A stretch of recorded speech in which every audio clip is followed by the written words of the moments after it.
Welcome to another episode of the PPSS Success Show. My name is Fong. I'm an entrepreneur, business strategist, real estate investor, speaker, and also best-selling author. And every single day, I help others unlock potentials and guide them to succeed. On this show, we interview some of the biggest celebrities, successful business entrepreneurs, artists, athletes, speakers, to find out what their success is, how they are able to achieve success, and also what their secret for success is. And hence, I'm very, very excited to have this person on my show today. I've seen her live on stage many times. I've seen her speak on webinars. Every time she speaks, people listen because she adds great, great value to lots of people. And she's very, very good at what she does. She is one of the most forward-thinking real estate investors out there right now. She's very, very good at it. And she actually trains a lot of her clients, helps a lot of her clients with her platform, Great Deals First, when it comes to business acumen, real estate, mindset, goal setting, all that great stuff to make sure that they are able to succeed as well. She has over hundreds and hundreds of deals when it comes to real estate and also to build and sustain wealth. She is a person who has won many awards, top real estate investor, women empowerment awards, just to name a few, and she does whatever it takes to succeed. So please welcome real estate investor, serial entrepreneur, Ms. Jennifer Greene. Gosh, that was an amazing introduction. Thanks, Fong. I'm so happy to be here. Awesome. Well, thank you for being here. Very, very excited to hear your story and also what's going on with you right now. But first of all, the question is, have you always been in real estate? Is that something you got out and you know what, I'm going to do real estate for the rest of my life kind of thing? Or what was your journey towards that? No, actually, I am a criminologist by trade. That is my background. I was in that field for about 15, almost 20 years. And it was one of those moments where we had our children and it was too much for me and I didn't really want to do it anymore. I did a lot of work in anti-human trafficking and anti-sexual violence. Mm-hmm. And it just became a little bit too heavy for me. And I chose a different path and also was kind of forced into it. My husband actually was an IT manager for a long time for an investment banking firm. And after 17 years, he got a pink slip a day in October of 2017. And I was at home with our boys for a while because my youngest one was born really early and the first year of his life was super rough. And that was it. It was sort of my introduction back into real estate. I dabbled a little bit in 08, 09. And I'm glad it was only dabbling because I didn't really know what I was doing. And everything kind of fell apart. So yeah, I just kind of reintroduced back into it in 2017 and have just been sort of hit the ground running ever since. And now Dan and I work together and run Property House Partners. Wow. And Great Deals First. Yeah. Was there something about criminology that's like piqued your interest at the beginning? Yeah, I read a book that was called The Other People by Kevin Bales, and it was just about modern day human slavery. And I was like, what's that? It was just sort of introduced me into it when I was about 17 or 18 years old. And then just really kind of hit the ground running. And I've published several articles and chapters and books on it because I interviewed traffickers who were not incarcerated and nobody had done that at the time. And so, yeah, it's a big part of my life. It's now sort of become my avocation though, versus my vocation. Mm-hmm. And I'm still dedicated to it. But what attracted me to real estate really was that I'm still helping people. And that's something that I knew I needed to do to maybe selfishly fulfill a need that I had, but also see the looks on people's faces when we're able to get them out of distressing situations where they didn't really know which way was up. And we were able to kind of show them that path there to get them out of that situation. And that's what's really fulfilling to me. So would you say one of the biggest advantages of having that background that you had was being able to communicate with the people you're working with right now and also being able to find to arrange those situations so that it does work for everybody? Yes, my social work skills come in very handy when it comes to working in these situations. I mean, people, especially like foreclosure situations, they got in that position, not because they wanted to per se, but a lot of just bad things kind of happened over and over and over again, and they just can't really see a way out. So there's a lot of just communication and empathy that needs to go into real estate investing. Even though I think, some investors have bad reputations, it's like, oh, you're just trying to lowball me and those types of things. But what it's really about for me, I think, like I said, is really coming to a conclusion that makes sense for them.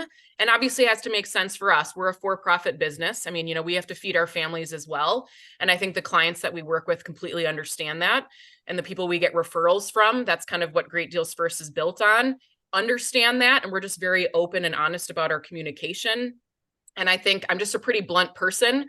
And so everybody just sort of knows where I stand, as soon as we go into things. And that's just really kind of what Property House has prevailed to everybody and why everyone keeps coming back to us. Awesome. Now you mentioned that you dabbled in real estate before. I Uh, did.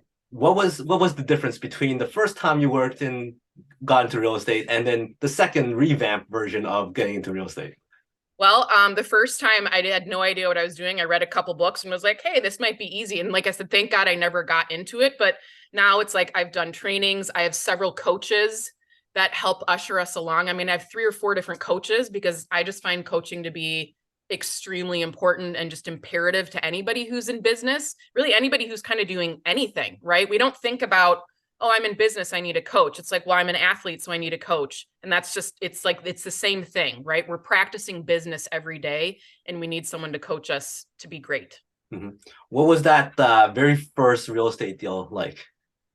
It's funny you ask that. This is actually what prompted my Great Deals First program. It was a probate deal. So that's when somebody passes away and a family inherits the property and they need to either sell or keep it, or it's part of the assets in the estate. It's usually the biggest piece and the last piece to finish out the probate. And I had been exposed to all of this, but it was one of those things we can only learn so much until we're actually put into the game, right? To really figure out how to do things. And I mean, I presented a purchase agreement. I mean, the language was wrong. The deed language was wrong. All of it was wrong. And this attorney said to me, she's like, Jen, like, I appreciate you sending this, but all of it's wrong. And I said, oh, I'm like, okay, this is my first deal. And I said, do you mind just sort of walking me through this and just, I'm more than happy to learn and I will take your advice. And can you just help me with the purchase agreement? And she really walked me through it and got us to closing. And that sort of like sparked something for me that I'm like, wow, like there's something here that if we can build relationships in the right way with the right people, this is only going to help our business and create credibility for us in our market. And then just also be able to really help people, right? Help the attorneys and firms be able to close these probates so they can get paid. And then also take care of their clients when it comes to, them selling their property in a quick and easy way.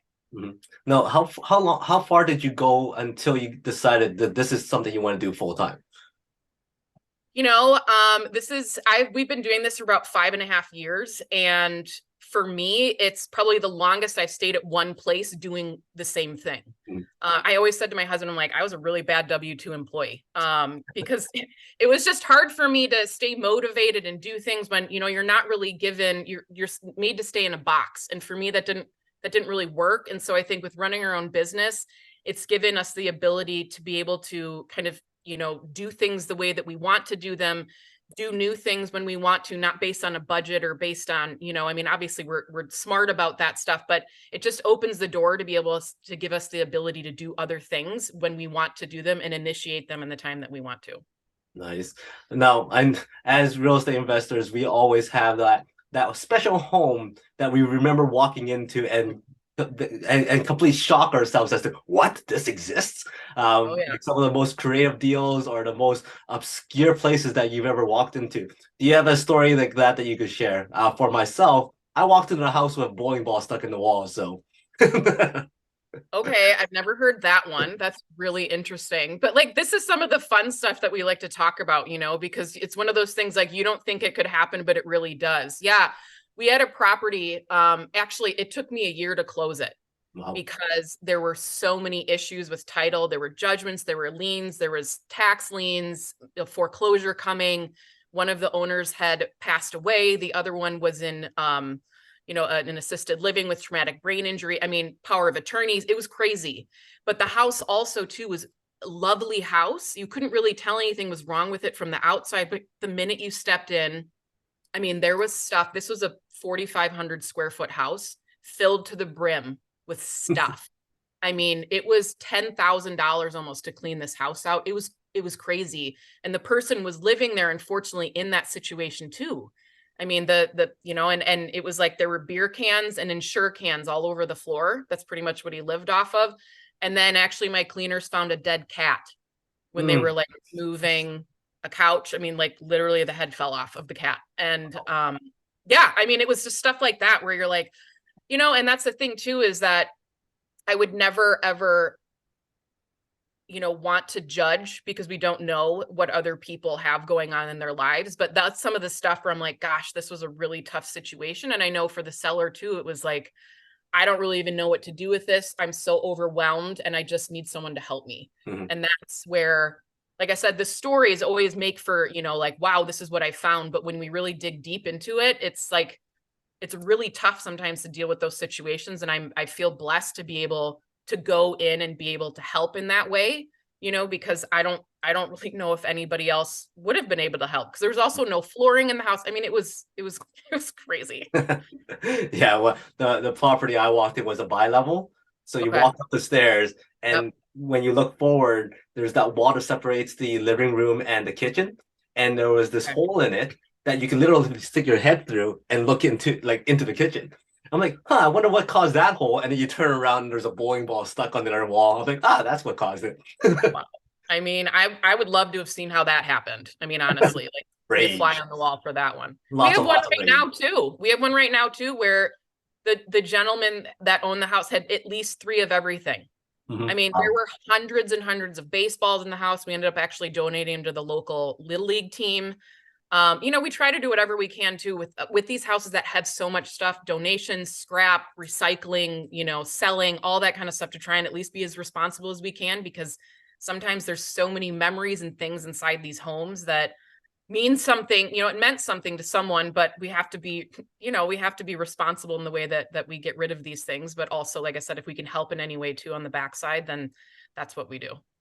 Now, when you talk to motivated sellers or people in difficult situations, what's the first thing that you do? Like lots of people who are in those situations usually face people like investors and other business people coming in, or the government, and they already have this image of you saying like, I don't want to talk to you, you can't help me, I don't want to deal with you. But you're able to go in and you're able to help. You're able to Yeah. assess the situation. So Mhm. what's some strategies that you use so that you could get people to open up to you, to understand what they're doing and how to help them? Sure. I mean, I think the most important thing is when we go into these appointments, we have to remember that these people are in distress situations, right? Maybe we've experienced it ourselves, maybe we haven't, but we need to let them tell their story, right? And that's the thing, is building up that rapport and building that trust so they like, know, and trust you, Mhm. right? I think is the most important thing. So I always want to hear their story. I think that's the important part, to really understand why they're in the situation they are. And then I can really build a plan to get them out of that. As long as I know all of the things that are happening and why they happened, then I know from that point that we can then build a solution. And don't get me wrong, I'm very forthright with like, this is what we need to do, and we need to follow directions, and we have to follow X, Y, and Z plan, especially when it comes to foreclosure, because there's only a certain amount of time that we have to be able to stop the foreclosures. But I think, like I said, having that empathy and compassion for what's happened to them, but then also being, kind of strict in terms of like, this is what we need to do to help you out of this. And I need you to help yourself. Right. So then we can help you. And so it's like a strict compassion, I guess, if you want to call it that way, because I'm also here to get a job done for them. And I want to make sure that we can do that. But like I said, first building that rapport and empathy and compassion, I think, is the most important thing that we can do. Mhm. Now, when it came to starting your real estate career and getting into investing and business, was there something that you realized that you lacked? That you go, okay, this is something I really need to focus on so that I could propel this even further. I think mostly it just had to do with experience. I love learning, and I'm always able to suck stuff in quickly, but if I don't know what I'm doing, then I just know I need to ask for help. And sometimes that's probably my biggest problem, is I don't ask for help and think I need to do everything myself. Mhm. And that's something I've just really learned over the years, is that we're not going to be able to get to the points that we want to if we don't get help. Right. And there's specific people on our team that do certain things, and it's their lane, and that's what they excel at. And so building out those lanes, I think, for our business, knowing what my genius zone is, right, and sticking to that genius zone, and obviously working on the things that I'm weak at also, to make it better, But I think that's been really important, and a really big piece of our business is finding those people that's their lane. They stick to that lane, and everybody has a goal, and building those goals, right? Like we were talking about, you said in the beginning, is it's building goals and building vision for what we want to do, and then surpassing those goals. And like I said, week to week, having those goals, setting those rocks, and then, like I said, really creating what it is that we want to do with that vision, and then getting us there. Mhm. Now, you've done over hundreds and hundreds of deals. At what point did you go, you know what, I'm going to take this and start coaching other people. I'm going to start showing people how to do this, have confidence in doing it, and starting the Great Deals First platform that you have? Yeah, I think that when I saw that the majority of the deals that we were doing were referrals from people that I had built relationships with and continuously added value to them, that it was sort of like, wow, this is something. And I think it's a better way to invest. Right. And so for us, and everyone's like, I can't believe you're giving away your secrets. I'm like, well, it's not a secret. Right. I mean, there is a certain way to do it. And don't get me wrong. Like when I started doing this, there were a lot of hoops I had to jump through. There were a lot of things I did wrong. There was a lot of negative feedback that I got. And that's kind of what ended up becoming what Great Deals First is. So now it's set up as a platform for people to just literally plug and play into their business. All the scripts are there, the timing, the relationships. I mean, the wow factor of what you say at these meetings when you're meeting with these folks. I mean, that's the thing that's extremely important. And so now it's like every time I leave these meetings, I just had one earlier this week. She's like, I had no idea people like you existed. I'm so excited. I'm going to go back and look through my caseload and see what I can do to help. This is so wonderful. I'm so glad to have it. And I think exposing people to that, to what an investor really can do in the right way, and building up again, that like, know, and trust for them to be able to refer their clients for you. It's an easier in. And I don't mean that to sound gross. I mean it as it's just easier to build that rapport and have that trust there when you've already established it with the person that they already previously trust. Mm-hmm. Right? And so it's transferred to you. Right. So when it comes to people to learn that. when it comes to relationship building, do you have a kind of a system or a some kind of mentality as to how to build successful relationships? Because some people go, okay, in order for me to build a good relationship, I'm gonna have to message them and ask them a question and message them again, and it gets to a point where it's too much. But then you don't want it to be too little because you get forgotten. Right. So what's that balance that you have when you build relationships? I think you have to be mindful of the give and take, right? And adding value and continuously. And then, like I said, that's also what Great Deals First is about, that I have specific timelines of sending things out, because like you said, we don't want to be too much in their face, but we also need to have them remember us, right? 7 to 9 times it takes now with marketing in order for people to actually take action. And so I think building that value of saying, here's what I can do for you, and always continuously checking in on that, right? And not just doing a taking, like, who do you have this week? Like, who can you send me? Me. You don't want it to be like that, because it's about helping them and their firm and giving them visibility and whatever it is that's valuable to them. So it's about asking those right questions and determining what the biggest value points are for them, and then giving them that value. Mm-hmm. And then in return, like I said, you get those referrals. And I have some, referral partners that 6, 7, 8 deals we've done together, right? Because they keep coming back, right? Because we know we do a good job. We say what we're going to do 100% of the time. Their clients are happy. It reflects well upon them and their firm. And that's the point, is building these relationships and partnerships so that we can help more people to create more of that holistic approach for folks to feel like they're being taken care of. Mm-hmm.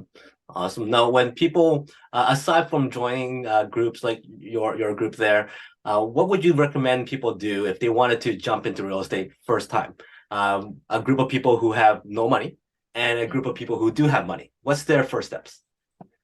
I mean, I think for the people that have no money, it's important to join a local RIA, or a real estate investors association. That's a really great place for people to find mentors, to find people that they can maybe work with, provide value for those investors that do have experience. That's a great, and then, bigger pockets, like some of those podcasts and different things like that to gain knowledge, I think is going to be extremely important.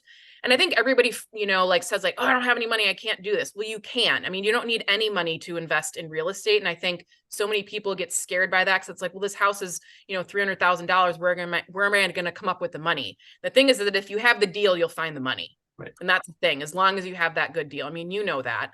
And then those people that have money, I mean, it's up to them. Do they want to be actively involved? Do they want to be passive investors? I mean, there's so many different ways to get involved in real estate that it doesn't necessarily have to be you swinging a hammer.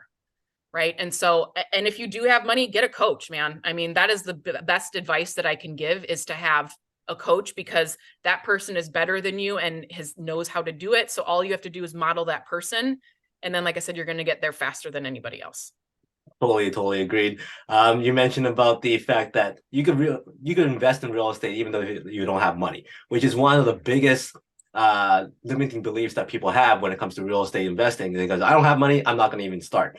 The other thing I usually tell my clients is that, you know what, you could actually put out offers without looking at properties if you really wanted to. There's no risk in putting out offers. What are some of the other most common limiting beliefs or myths that you hear from either clients or other people that is completely not true when it comes to investing in real estate? That you can completely renovate a house for $40,000. I mean, that's, I think, like, you know, it's one of those things like the HGTV projection, right? I think that's been really hard. And I think that's the biggest part that people see is like, oh, this, you know, especially if you see like wholesalers, different things like, oh, this house can be renovated for, you know, it only needs, you know, some paint and carpet and it's going to be 15,000. It's like, well, I can't even go into that house without spending $15,000. You know, I think that's kind of a big thing that gets in the way. And it's the same thing with sellers, right? When we work with them, that they're like, oh, that's not, you know, that's too much money and it's not going to cost that. It's only going to cost me this. And it's like, well, so that, I think that's another part of it too, is not only really teaching what renovations cost, because I think that's really important to know, but even educating our sellers, right, on what it costs. I mean, every time we walk through properties, I'm talking through the renovation numbers. Mm-hmm. Hey, so like the last time I did this kitchen, you know, of this size, it cost me about $7,500 to do, you know, the cabinets, and then, you know, another 3,000 for appliances, and flooring is this. And you're like, do you think that sounds reasonable? And it's like, yeah, that's reasonable. Okay. And then we're sort of building that renovation as we go through. Right. And then at the end, it's like, okay, well, it's going to cost me $80,000 to redo this house. Does that sound reasonable to you? Mm-hmm. And they can't really say no, because they've been agreeing with you the whole time through the process. And I think that transparency is really important. Mm-hmm. And that's why I think we get so many times that, oh, you're just trying to lowball me. And that's not what it is, but we have to take into account our holding costs, our taxes, our insurance, the risk. I mean, all these things are involved. We have to put a profit in there, and then obviously the renovation. And the same thing goes for, you know, investors, right? When we're starting, because everybody thinks everything can get done for, you know, 20 grand. And that's not the case. So I feel like that's a big myth too, is what I run into often, right? Is that everything can get done for $20,000. Mm-hmm. Now, one of the most common sayings that you have is whatever it takes. Yeah. Has there been a scenario where you need to pull that line out and say it to yourself that no matter what it takes, I'm going to get this past the finish line? Oh, yeah. I mean, we are known for taking on, you know, homes that are going to be hard to close because of title issues or different things like that. I mean, that one that I told you about, the $10,000 clean out, I mean, that took me a year to close. It was relentless persistence, right? That's what I have. I mean, and I can be kind of annoying when it comes to that. But like, that's the point though, is that no, I said I'm going to get this done, so I'm going to get it done.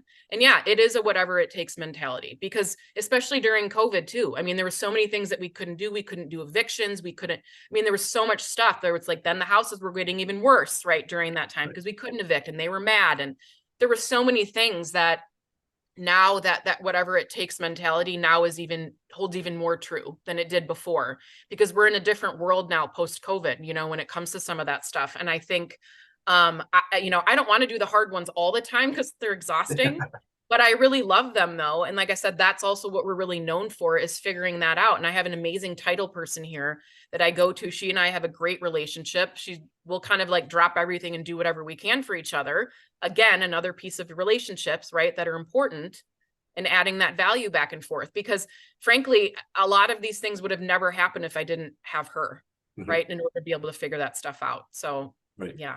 Now, with a mindset that is like whatever it takes, plus you're on your own, you have your own business, you're an entrepreneur, usually there's not a lot of time of, I'm going to relax. So how do you balance that? How do you sit down and relax and kind of shut that whatever it takes mentality away for a moment so that you can relax? You tell me. I mean, we have two boys, and like I said, when I'm spending time with them, I do shut off, just because I want to be able to focus on them. But I'll tell you, I mean, my mind's always going, and I'm always making lists and always having ideas for things. That's just how I am. Right. I come up with ideas sometimes in the middle of the night, and I can't stop that. But I'm sort of always on the go, whether, like I said, it's with family or with our business. I like being like that. Don't get me wrong, like, sure, I'd love to have a day where I sit for 8 hours and watch Netflix, but it's not going to happen. And honestly, I'd probably get bored after 30 minutes, but I think it is important to slow down at some points. Yes. And like I said, when I'm with my family, I do. And, we have a cabin that we go to, and that's kind of my happy place. And that's usually where I do, like I said, take a breather, right? And have some time, because it is important to kind of reset. And sometimes when I do shut that off and go back to it, then the ideas and thoughts are even better than they were before, because it's not so overloaded. Mm. At what age do you get your boys involved, or to Oh, involve or thinking about all this stuff? they're already involved. They have been for years. I mean, they love going to seeing these houses. My younger, I mean, they're building businesses all the time and selling stuff on the end of the street. And I mean, they've donated, some of the most ridiculous things that they come up with, like, and I mean, ridiculous in a great way, because it's like their minds are working, Mhm. and my younger one's like, I want to do a commercial for Property House. I'm like, okay, let's do it. Let's make one, so no, I think exposing the younger generation, and whether or not you have children, I think it's really important to have them understand just business ownership, and that if that's something that they want to do, they're able to do that. Mhm. And if they don't, that's fine too. It all depends. I think just ushering them and nurturing them to whatever makes sense, and seeing my husband and I have a successful business, I think is extremely important for them, and them to know that we started it from scratch, when they were just babies. And now, they're old enough to understand those things, and they think it's really cool. How do you sustain this energy? Like, you have great energy right now. You do all this stuff. You have coffee. Coffee. No. I think just the excitement of what we're doing gets me going. I just love what we do, and I find it to be extremely important. And that for me is motivating. And yes, I do like coffee. So I do that every day. But I'm excited about what we do, and I love it. And that's a lot of fulfillment for me. And every day there's something new and fun to do, and a new thing to tackle. And that's what I love about it. Awesome. I'm gonna go back to that whatever it takes mentality that you have. Yeah.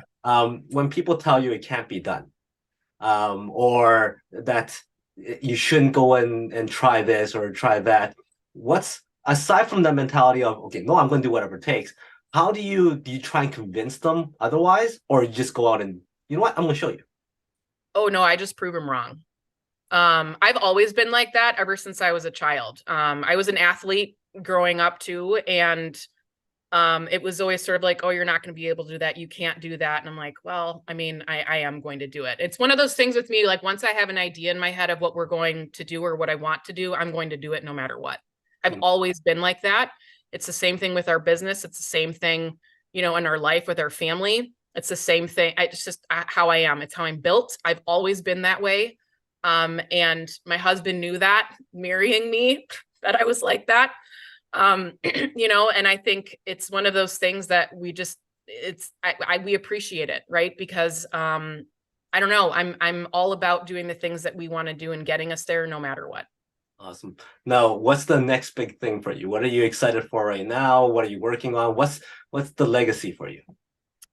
I think that building a more robust company and being able to provide solutions is extremely important to us. And our next venture is really looking into kind of bringing my criminology side back. Is that there's always a problem with transitional housing. And we found that not only with, homeless youth, or trafficking victims, or, drug rehab, incarceration, all that kind of stuff, that transitional housing has always been an issue. And that's really kind of our third quarter that we're going to really tap into and dig into that sort of brings, like I said, full circle of what we're doing and why we do it, and bringing that real estate side into it now that we've practiced it enough, and I know the other side of it, that really providing that housing and that transitional like group homes, shared housing. That's really kind of a big platform for us that as we move into the future, that we want to provide that solution. Awesome. Now, I know you speak on stages, you have to be able to speak and present these ideas to people. Was speaking something that was always on your radar? Was it something that you got forced into, or something that you worked on, or was it natural? I like speaking on stage. I know everybody says like, oh my gosh, public speaking, it's one of the most scared, things that they're scared of. But yeah, it is. I do get nervous, but I think I like the feeling of being nervous and I like being on stage and I like doing those things because I think if we're able to express our message and say the things that we're doing to a larger audience, and if we can create change, maybe the way that they're thinking or they didn't think they could do those things, that for me is extremely fulfilling because I think that so many people just put roadblocks up for themselves and they can't see past that. But maybe there's somebody out there that can tell them, like, hey, I've been there or I've done these things and we can do it. I mean, there aren't very many women real estate investors who have a big platform. I mean, there just isn't, right? It's mostly men in the space. And that's sort of the space that I've always been in. It's always been a male dominated field. And that's fine with me. I can get along and I can be, keep up with the best of them. And I think that's also just important for me too, is showing women that there is a way, right? And I don't want to be gender specific, but in this case, right? I mean, it is a field that's very male predominantly, predominant field. And so I think having those stages and having that presence only just gives inspiration to other people that they're able to do it as well. Awesome. Now I'm going to put you back on that world stage. You have a couple minutes here to give everybody one message to remember Jennifer for. What would that message be? I think the message would be that in whatever we do, no matter what field we're in, that we have to lead with empathy and compassion in order to be able to help the people that we need to help. We're all in businesses to get to the point of being able to create a solution for whoever it is. It doesn't matter if you're in the financial field, real estate, social work, whatever it is, we're all here to be able to create solutions, right? And so I think leading with that side of things and being able to provide that win-win, don't get me wrong, right? We all have to be able to win in these situations, that we're going to be able to be even more powerful and strong at the end of the day, and create those solutions for people. Awesome. Great words to live by. Before I let you go, I know you got lots of deals waiting for you. I got five quick questions for you. Give me the first thing to come to mind. You're stranded on a deserted island and one food to eat for the rest of your life, no consequence. Eggs. Hollywood calls and goes, hey, Jen, we love your story. We want to do a biopic on you. Who would you like to be casted to play you? Oh, Jennifer Aniston. Jennifer Aniston goes, woohoo, I got casted to play you. She shows up at your door and you go, hey, you know what? I'm going to fix you up something nice to eat and I'm going to show you an amazing night. What would that meal be and what would you take her to do? Ooh, miso sea bass. And I'd probably take her out for a boat ride on the lake. Awesome. One song that you don't mind listening to over and over and over again and you still won't get tired of it. What would that be? This is silly, but Wonderwall by Oasis. I love that song. Awesome. And my last question is, first of all, give me a number from 1 to 5. 4. 1, 2, 3, 4. So if you had to relate success to a mouse pad, how is success like a mouse pad? A mouse pad is the support that you need in order to create that success. If you don't have your mouse pad, it's not going to allow you to build upon anything. That's your platform for starting. Nice, because your mouse isn't going to work. Nothing works out without it. Boom. Nicely done. That's how success is like a mouse pad. Any final words that you would like to share? And also, what's the best way for people to connect with you?